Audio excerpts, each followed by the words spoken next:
It's the Wolf Media Festival podcast. Today's guests: writer and director of Paths, Justin Meng. And now, here's your hosts, Kyle Hollingsworth, Richard Wilmore, and Jacquelynn Wolfheart. We do apologize. Due to some technical issue, this interview was shortened, but edited to bring the best possible experience for you. Please enjoy.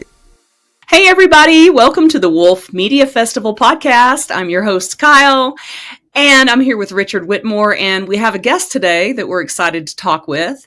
His name is Justin Meng, and he's a short film director, cinematographer, and editor of Paths, which won the Best Director of Sci-Fi Short and also Best Sci-Fi Short. So welcome, Justin. Great to have you here today. Hi, Justin. Glad to be here. Yeah, right on. So this is exciting. The first thing I want to ask you out of the gate is, so you did a lot on this piece, on this film. Can you repeat the question? Are we cutting out a little bit? Yeah. That's okay. I just kind of wanted to address that, I was reading off your intro and you're the director, the cinematographer, and the editor. Yeah. And I would love to hear about how it was juggling those three roles at one time. It was free. I mean, if I were to make a film of my own, I would prefer to do all of the stuff by myself. I wouldn't trust anyone with the roles of being the editor or the cinematographer. I want to do everything myself. I mean, that counts to my film. Right on. Is that because your vision is so strong and you feel like you're the only one who can really see it and make it come to life? You could say that because I've worked with people before on set. I just find them difficult to manage, I guess. I mean, because they're different people. They have their different opinions on, the film, the story, whatever. I just feel working with people, at least for this one, it wasn't right for this. I just had to work it I have to do it all by myself. Okay. Yeah. Kyle and I are not lucky enough to see everything that's submitted to the festival, and your film is one of those things that we didn't get to see. But I heard that there's no speaking in the film, right? That's right. Does that make it more difficult or less difficult when you're taking away such a huge part of normal storytelling to get a story across?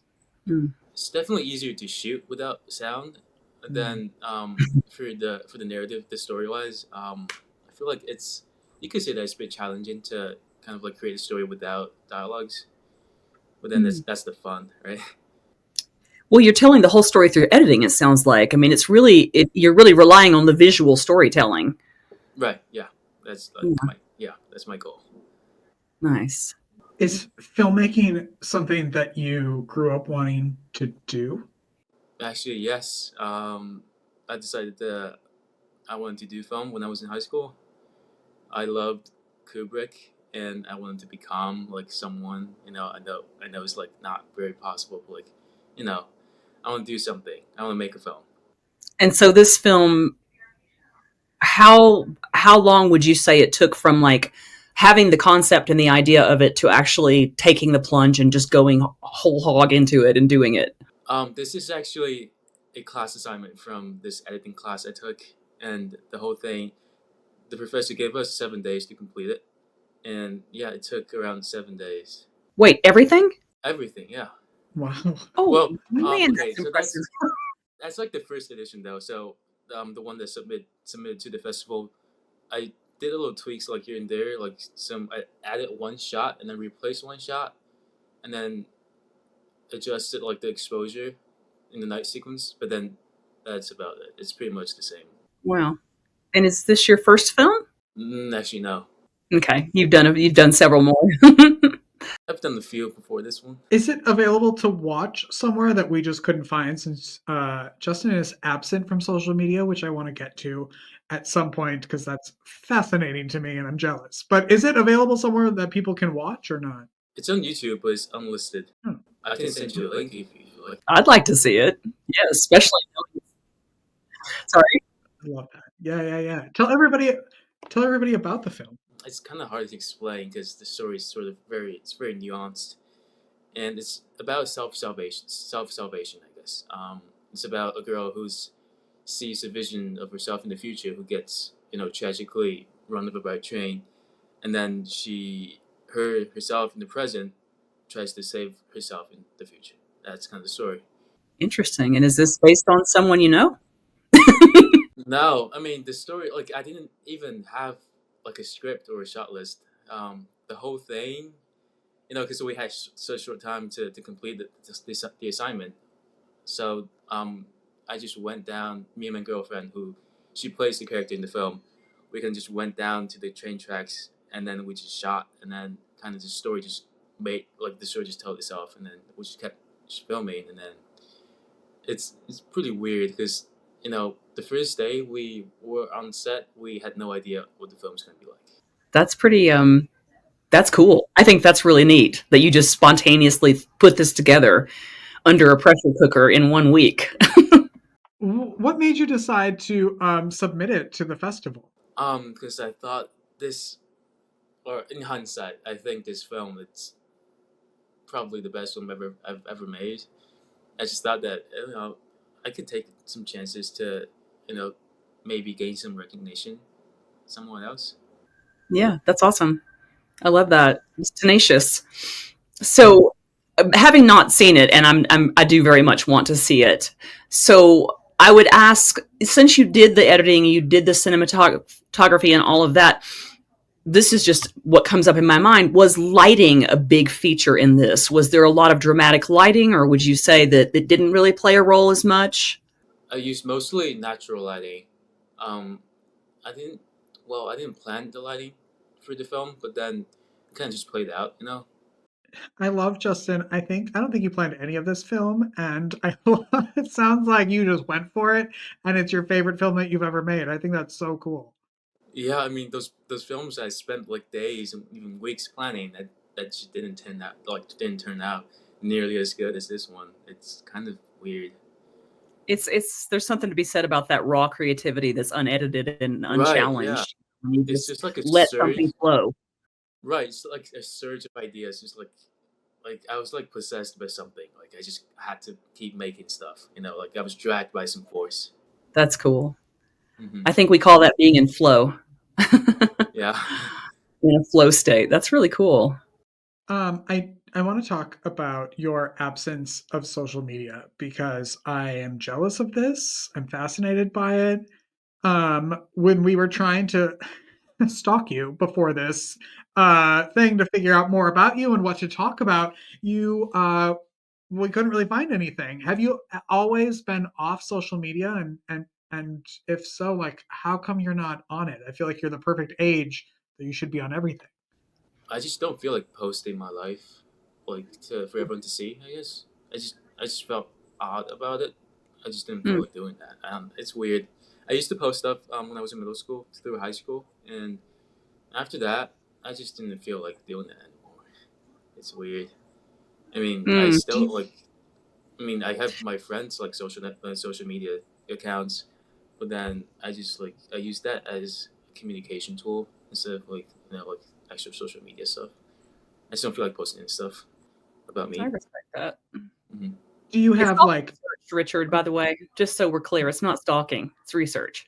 it's research? Yes, it's research. While we were researching you, Yeah. well, there was no research to be had, so then it turned into stalking because we were trying really hard.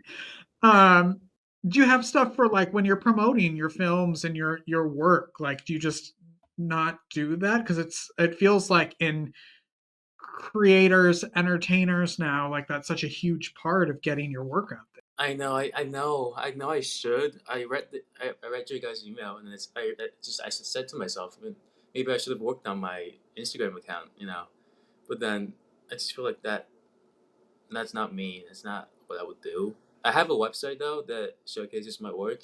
Well, you'll start there, and who knows what the future may bring. You're a young man, and you've got a big career ahead of you, I'm sure. I love it though because it has to feel so freeing to not have to Yeah. worry about checking and looking, and who cares? Yeah. Yeah, that's very freeing. So, tell me, what other projects do you have coming up? Are you working on another film? What's the future hold for you right now? So currently I'm doing this internship at this television company. It's called WSU Public Media, and I am working on a documentary.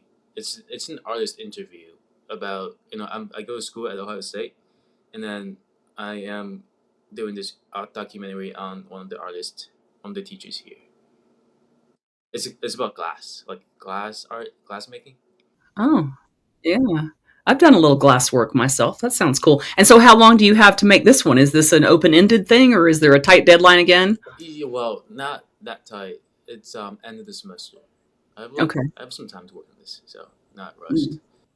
So you're not feeling quite as under the time clock as you were with the other film. I'm really curious to know how that process is feeling for you, not just kind of doing it spontaneously without a lot of planning. Right, yeah, that definitely it definitely gets rid of the the feeling that I had when I shot Paths. So I still like this film, this doc that I'm currently working on. I like it. Cool. When are you graduating? This May. Oh, so you're almost done. Then what happens?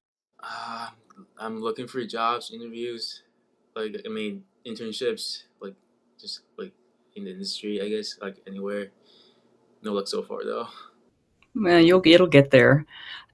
Do you want to stay where you are? Are you hoping to move to a different area, different state, I don't know. Yeah, I hope to move to, New York, LA, or there's places where there's action going on instead of Ohio. Yeah, right on. Cool. Well, it sounds exciting. I mean, I'm happy for you, and you're just starting out. What a journey! Thank you so much for sharing a little bit with us today. No problem. Awesome. Well, Justin, thank you so much for taking the time out of your day to chat with us. Thank you. We appreciate Congratulations. you. Congratulations twice. Yeah. Good luck to you on your journey. Thank you so much. You're very welcome. Thanks, everybody. Appreciate you. We'll see you soon. I have it on a piece of paper, his name, but I can't. I should have these. I need a teleprompter. I I know. love talented. I'm not going to call him a kid, but he's just he's a kid. He's a young man. Yeah. He's a young man. I love it. I was just sitting there talking to him thinking, at 22 years old, I did not have my act together to be making a film and editing it and entering it into competitions. I have so much respect for that. And I mean, full disclosure, at 22 on a Friday at 4 p.m. is when we're recording this. I would have already been at a house party at UW Milwaukee, 6 sparks deep, and he's out here promoting this. I love it. And he won Best Short. He won for director and Best Short. So that's double whammy. Well, and we want to tell people that we have a ton of categories that you can put your works in. And he originally submitted months ago I wrote it down because it's a long name, to Asian and Pacific Islander voices. And we don't get a lot of submissions in that specific category. So he kind of sat there because I think they need 5 or whatever to actually vote. And so they moved him over to the sci-fi category, and then he won. And so and there was a lot of people in that category. There was a lot of entries. So and so that was the a pretty moral big of the story is, no matter what your voice is, get it here. And then if no one else is there, we'll just move you somewhere else. And then we'll figure out what category you could be in. But that's why we're all there's so many categories in this festival that no matter what you're doing, there's a spot for you here, is what I'm trying to say. Absolutely. Yeah, there's room for everybody. So come on, bring your stuff. Let's do this. And it'll be fun. There's room for our festival in April as well, too. And so you should come to that and meet all kinds of fun people and maybe be on the podcast. We'll be there. We'll be there, all glammed up. Dressed up and having fun. Yes. Thank you guys for following the podcast and for listening to all these wonderful conversations. It's always an interesting journey to put people on the spot and just be like, who are you? What are you doing? What have you done? And everything about you. Yeah. So make sure you like, subscribe, share, rate, all the other things, and just come back next week for more. Yeah. Let me see your coffee cup, Richard. What's going on with your cup? This? Yeah, that's all. I love this. These are, I got 2 mugs for Christmas a couple years ago, and one is my Minnesota family with all of my friends' kids on it. Aw. Minnesota. And then I have another Wisconsin family and all my friends in Wisconsin. their kids are on that muck. That's- It's like my little college group. Speaking of college groups, those are the people that I would be at a house party with right now. Yes, I Now understand. they're all mothers. Boring. Oh, it's good to see you, Richard. You Well, too. thanks, I love you, everybody. and I'll see you later. Yeah, we'll see you next time. Bye. Bye. Wolf Media Festival Podcast with Kyle Hollingsworth, Richard Wilmore, and Jacquelynn Wolfheart. Produced and edited by me. I'm Jacquelynn Wolfheart. Don't forget to check out the links in the description to find ways you can connect with our guests. Thanks for checking us out today and tuning in every week wherever you get your podcasts.